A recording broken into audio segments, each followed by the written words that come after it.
Oi pessoal, esse é o canal Desfazendo Ideias e hoje eu tô aqui para falar para vocês 5 coisas sobre a sigla LGBTQIA+. Bem, eu não vou falar sobre o significado de cada letrinha, eu fiz uma publicação no Instagram referente a essa questão.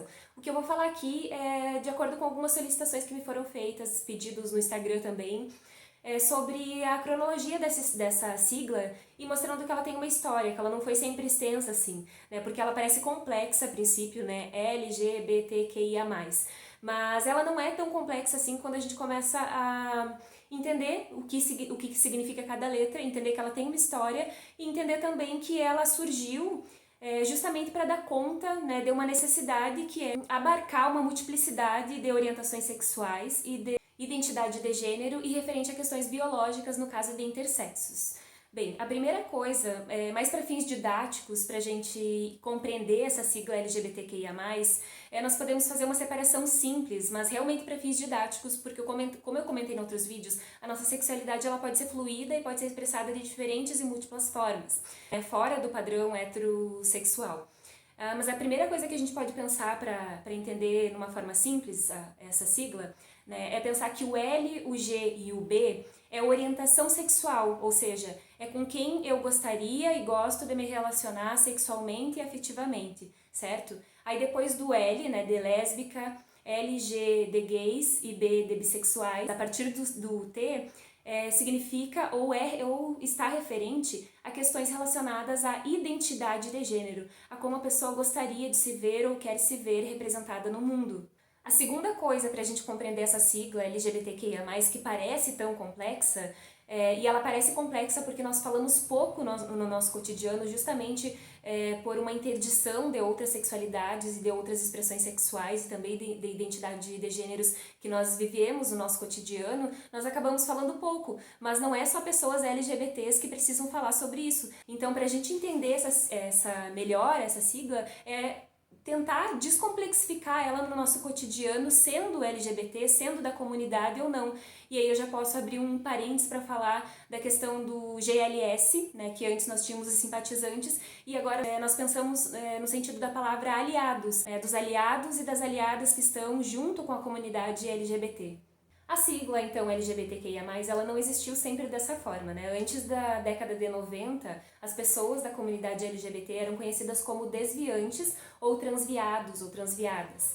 Essa sigla ela surgiu na década de 90 por movimentos ativistas e feministas, justamente para pensar em dar conta, né, de classificar e de conseguir também direitos básicos para as pessoas que desencontravam a norma heterossexual. A partir daí, então, se criou a sigla GLS, depois LGBT e depois LGBTQIA+, né, a sigla como nós conhecemos atualmente. A terceira coisa, então, para se saber sobre a sigla LGBTQIA+, é a necessidade da existência dela. Bem, essa sigla é importante para que se pense políticas públicas que deem conta das necessidades de cada letrinha, né, para gays, lésbicas, transexuais, queers e pessoas, enfim, que desencontram a lógica heteronormativa. É preciso uma comunidade que pense como as leis podem ser pensadas para essas pessoas, como a saúde pública é pensada para essas pessoas de forma diferente que não apenas pensada para pessoas heterossexuais. A quarta coisa, então, que se deve saber sobre essa sigla, muito importante, é que não há anormalidade biológica ou anormalidade sexual na sigla, ou melhor, nas pessoas que compõem essa sigla LGBTQIA+. São apenas pessoas que não reconhecem na heterossexualidade como performar a sua sexualidade, a sua orientação sexual e a sua identidade de gênero. O que eu quero dizer é que por muito tempo, em muitos campos de estudo ao longo da nossa história, né, no campo da medicina, no campo do direito, a psiquiatria, a psicologia, por muito tempo, a biologia, por muito tempo legitimou que as pessoas LGBTQIA+, são doentes ou anormais. E o que eu quero dizer nesse vídeo, no sentido contrário, é afirmar que as pessoas LGBTQIA+, elas não são anormais, muito menos doentes. E a gente pode rever um pouquinho na nossa história. Em 1991, o termo homossexualismo saiu da classificação de doença, né, para a gente conhecer como é hoje o termo homossexualidade. E a transexualidade saiu também da classificação de como doença em 2018 apenas. Então, para ver como a gente ainda tem muito a avançar nesse sentido, para que a nossa sexualidade e também a orientação sexual, identidade de gênero seja contemplada, seja valorizada, respeitada nas suas múltiplas diferenças.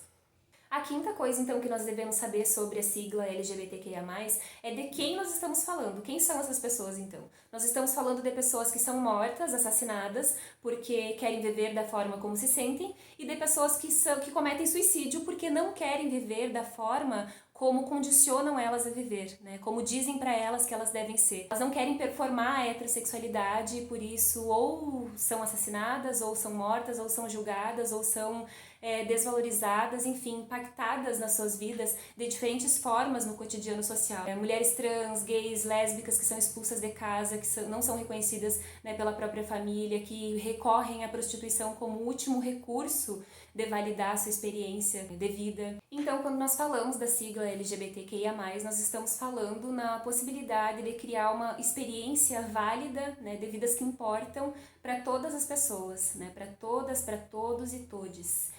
Para finalizar, então, é importante ressaltar que, embora os LGBTs, né, a comunidade LGBTQIA+, já sofra bastante opressão, né, essas opressões elas se dissolvem nas intersecções, que significa o quê? Lembra, eu já comentei no outro vídeo, as intersecções são esses produtores de desigualdade entre as pessoas. Então, se LGBTs brancos, por exemplo, vão sofrer menos opressões do que LGBTs pretos. As mulheres lésbicas, elas vão sofrer outros tipos de opressões por serem mulheres do que homens gays. Né? Mulheres trans vão sofrer outros tipos de opressão. Então, para a gente pensar como essas opressões elas se sobrepõem conforme a pessoa possui no corpo dela outras marcas produtoras de desigualdade. Bem, pessoal, essa foi uma simplificação, né, sobre a sigla LGBTQIA+, a sua história, a sua cronologia. Espero que vocês tenham gostado. E se gostaram, curta, deixa seu comentário, se inscreve no canal e também segue o perfil no Instagram. Beijinhos, até o próximo vídeo.